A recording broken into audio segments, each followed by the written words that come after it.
Good day, trainees. Ako nga pala yung trainer na si Andre Figueroa. And before we start, meron ako quick link sa inyong requirements kung anong tutunan nyo sa last session nyo. And nasa na po ba? Dala nyo po ba yung Oo. So bago tayo start, mag-attendance muna ako. So sino si John Irish po rin niya? Ako po. Si Aaron Bonilla. So, ang ano ko natin yung training methodology electrical installation and maintenance and civil. So, house rules. Individual picture taking variety. Action pictures to be taken from time to time. Refrain from leaving the session room while the session is ongoing. So, pinapabawal po natin yung pagliban sa session room kasi po minsan nakakabala po sa pagtuturo. Number 4, keep mobile phones and silent. Minsan po nakaka-distract din sa atin pag cellphone, tapos may nag-notif po na message or call po sa inyo. Punctual and visitors must be entertained during the break time. Sa mga visitors naman po natin, entertain na po natin sila during break time na po natin. Considering our output for portfolio assessment. Kaya po natin, yung mga output natin is lalagay po natin sa isang folder o isang portfolio para isang pasahan lang po.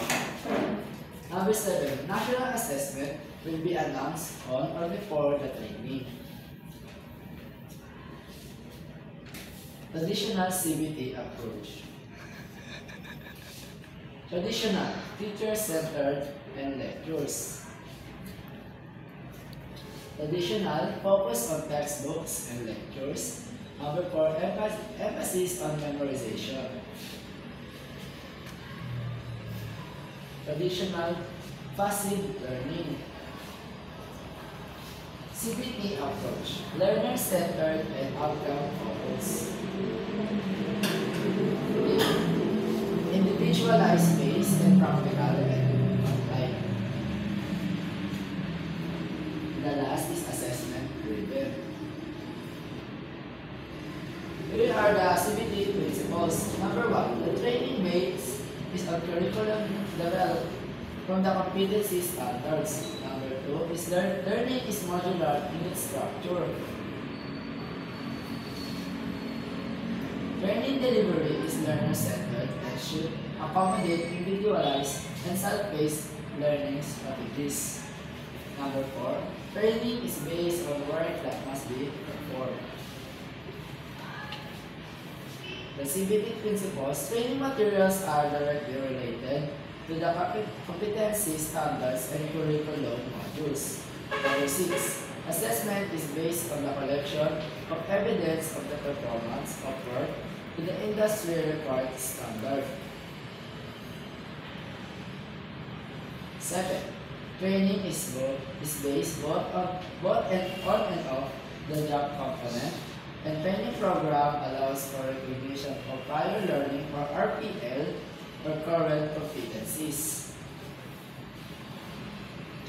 Training allows for multiple entry and exit. Training programs are nationally accredited or registered with UTPRAS, Unified Tibet Program Registration Accredited System. Roles of the trainer: facilitative, technical, and evaluative. Roles of the trainees: active, self-directed, and responsible. Evaluation system: institutional assessment, national assessment, and COC. Training methods: trainer-led training, on-the-job training, modular training. Demonstration, and the last is group discussion. Communication, working environment, practice career professionalism, practice occupational health and safety. Common competencies: use controls, perform restoration and calculation, prepare and interpret technical drawing, apply quality standards, Terminate and connect electrical wirings and electronic circuit. Core competencies: perform roughing activities, wiring and cabling for works, single-phase distribution, power, lighting, and auxiliary system. Install electrical protective devices for distribution, power, lightning, auxiliary, lightning protection, and grounding system. Install wiring devices of floor and wall-mounted outlets, lighting fixtures, switches, and auxiliary outlets. Nominal duration po is 196 hours. So, ito na po tayo sa for electrical safety. Number 1, proper wiring installation. Use appropriate wiring materials and methods. Follow recommended wire sizes and types of different circuits. Number 3, properly install electrical outlets and switches and filters. Grounding and bonding. Ensure proper grounding of electrical system to prevent electrical shock and fire hazard. Bond metal parts of the electrical system to prevent differences in electrical potential. Overcurrent protection. Install a circuit breaker or used to protect circuits from overloads and short circuits. Electrical panel safety. Keep panels accessible and clear of obstruction. Label the circuits clearly for easy identification.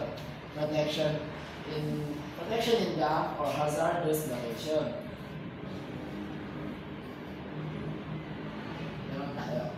Sa electrical hazard, be safe.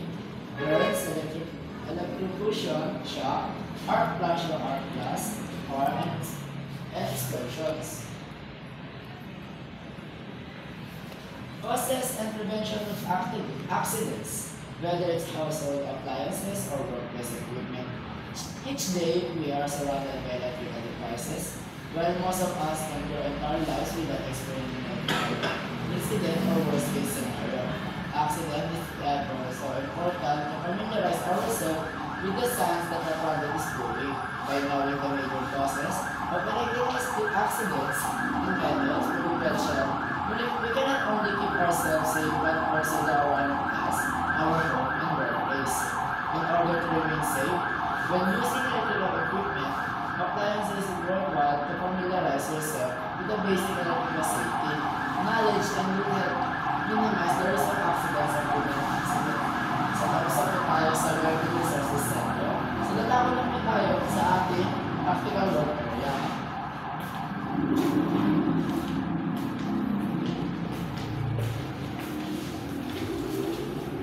So, bibigyan po kayo ng 20 minutes each person to perform the safety installation wiring.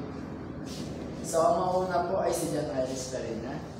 Sir Bonilla, dito naman po tayo sa gilid. Dito po natin nakasafety.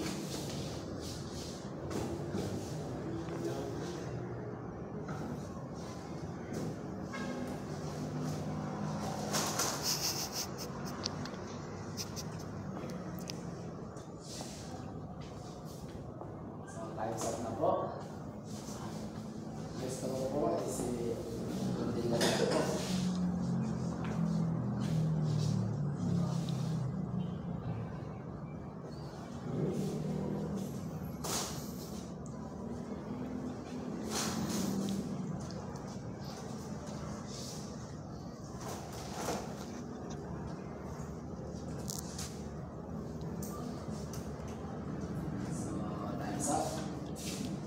Dito po tayo sa institutional para ma-test naman po kung paano po yung nalaman nyo ngayong araw. So nga pala, ito po pala yung chart natin. Dito po natin yung data. Yung mga ginawa natin day 1, day 2, and day 3 po. So dito ako po yung test. Ano po yung natutunan nyo?